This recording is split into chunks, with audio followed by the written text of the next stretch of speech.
आजकल ना ये बजट इलेक्ट्रिक स्कूटर का मार्केट काफी गर्म है। और अगर कोई सोच रहा है पहला इलेक्ट्रिक स्कूटर लेने का, तो 3 नाम तो जरूर आते हैं दिमाग में। हीरो वीडा VX2, ओला S1 एयर और TVS iQube। हमारे पास इनके स्पेक्स हैं, फीचर्स, कीमतें और हाँ, सबसे जरूरी लोगों के क्या अनुभव रहे हैं वो भी हैं।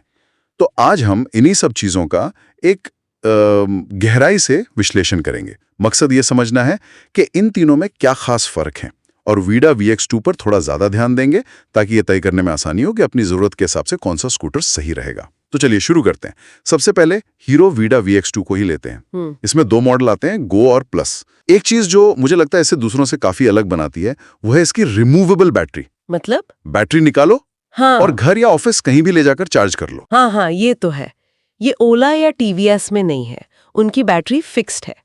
लेकिन एक सवाल मन में आता है, क्या ये रोज बैटरी निकालना, चार्ज करना सबके लिए प्रैक्टिकल है? जी, खासकर जो लोग अपार्टमेंट्स में ऊपर रहते हैं। खैर, वैसे गो मॉडल की बात करें तो उसमें 2.2 किलोवाट की बैटरी है। कंपनी कहती है 92 किलोमीटर्स चलेगी। IDC रेंज है ये, मतलब आइडियल कंडीशन में। हाँ, रियल वर्ल्ड में थोड़ी कम होगी। बिल्कुल। और टॉप स्पीड 70 किलोमीटर पर घंटा। प्लस वाले में बैटरी बड़ी है, 3.4 किलोवाट की, तो रेंज बढ़ जाती है, करीब 142 किलोमीटर IDC और टॉप स्पीड भी 80 किलोमीटर घंटा तक। अच्छा, और डिस्प्ले में भी फर्क है शायद? हाँ, गो में सादा LCD डिस्प्ले है और प्लस में रंगीन TFT डिस्प्ले मिलता है। Charging time? उसमें भी अंतर है। गो को फुल चार्ज होने में लगते हैं करीब 3.25 घंटे मान लीजिए, और प्लस को थोड़ा ज्यादा 5.5 घंटे से ऊपर। ठीक है। और बाकी फीचर्स जैसे लाइट्स, चार्जिंग वगैरह? उठ है, राइडिंग मोड्स हैं और CBS ब्रेकिंग भी। प्लस मॉडल में कुछ एक्स्ट्रा है, जैसे ऐप कनेक्टिविटी और OTA अपडेट्स, मतलब सॉफ्टवेयर अपडेट्स हवा में हो जाते हैं। सही। अब आते हैं कीमत पर। यहाँ हीरो ने कुछ अलग किया है, वो बैटरी एज ए सर्विस वाला सिस्टम। हाँ, BAS। हाँ, BS। इसमें आप स्कूटर खरीदते हैं पर बैटरी किराए पर लेते हैं। तो गो मॉडल पड़ जाता है करीब 59,500 का और प्लस वाला 65,000 का। अच्छा, ये तो काफी कम है। हाँ, और फायदा ये कि अगर बैटरी खराब हुई तो कंपनी बदल कर देगी। ये इंटरेस्टिंग है। और अगर पूरी ओनरशिप लेनी हो तो फिर कीमतें ज्यादा हैं। गो लगभग 99,500 का और प्लस 1,10,000 का। तो ये BAS मॉडल वाकई मतलब काफी आकर्षक बना देता है विडा को, खासकर पहली बार खरीदने वालों के लिए।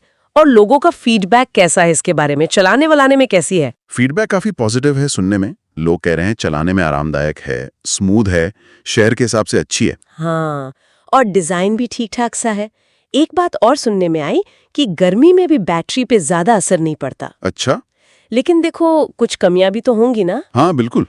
जैसे गो वेरिएंट में सिर्फ ड्रम ब्रेक हैं, डिस्क ब्रेक नहीं दिए, और किसी भी मॉडल में टच स्क्रीन नहीं है जो आजकल ओला वगैरह में मिलता है। हाँ, ये तो है।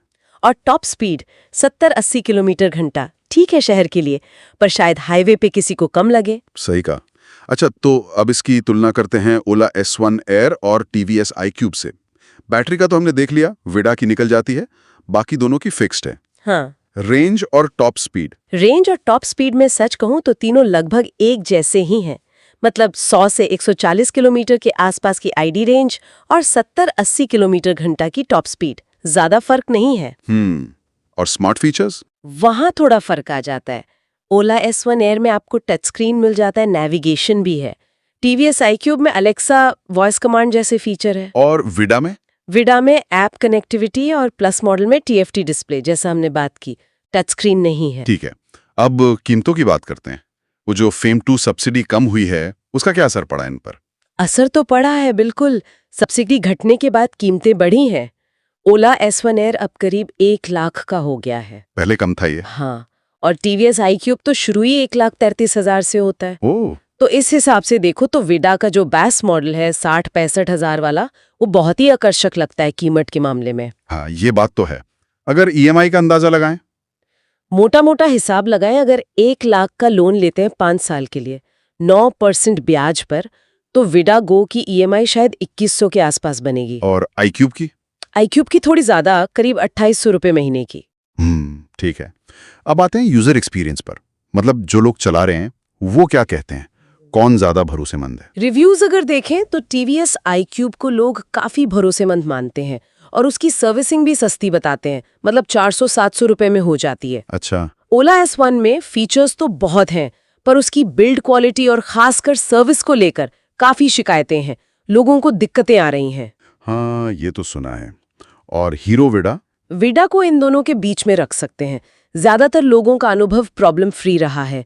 मोटर और बिल्ड क्वालिटी ओला से बेहतर बताई जाती है, और वो रिमूवेबल बैटरी वाला पॉइंट तो है ही। तो मतलब कुल मिलाकर तस्वीर ये बन रही है कि अगर बजट मेन है और बैटरी निकालने की सुविधा चाहिए ही चाहिए, तो विडा VX2 प्लस का बेस मॉडल एक अच्छा ऑप्शन हो सकता है। हाँ बिल्कुल, और अगर मजबूती, भरोसा और सर्विस नेटवर्क ज्यादा जरूरी है तो शायद टीवीएस iQube बेहतर चुनाव हो। और ओला? और जिन्हें बहुत सारे फीचर्स चाहिए, टच स्क्रीन वगैरह, और वो बिल्ड क्वालिटी या सर्विस से थोड़ा समझौता करने को तैयार है, तो वो ओला S1 एयर के बारे में सोच सकते हैं।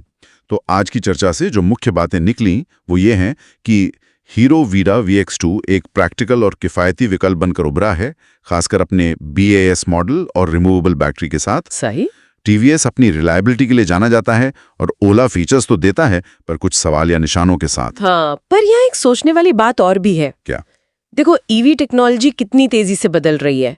हर थोड़े दिन में बैटरी बेहतर हो रही है, रेंज बढ़ रही है, और दूसरी तरफ सरकारी सब्सिडी, उसका भी कोई भरोसा नहीं कब बदल जाए। हाँ, ये बात तो है। तो सवाल ये उठता है कि आज हम जो ये स्कूटर खरीद रहे हैं, इनकी लॉन्ग टर्म वैल्यू क्या रहेगी? मतलब अगले 3-4 साल में इनकी कीमत और इनको रखने का कुल खर्च वो कैसा दिखेगा? ये एक बड़ा सवाल है जिस पे शायद सोचने की जरूरत है।